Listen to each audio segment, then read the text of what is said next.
Hello everyone, how are you doing? This is MD Tech here with another quick tutorial. Today I will be showing how to enable network discovery on Windows 10. The first thing we're going to want to do is navigate over to our Start button, and then we want to type in Control Panel. Select Control Panel, and right underneath should say Desktop App. So left click on that. Under Network and Internet, left click on View Network Status and Task. Now in the Network and Sharing Center, left click on Change Advanced Sharing Settings.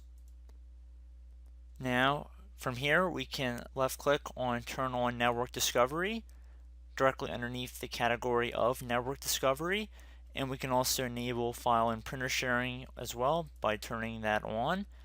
And to save our changes, all we have to do is just left click on Save Changes, and you will need administrator privileges to make that change, and you might have a user account control window pop up. Just agree to changing of that setting.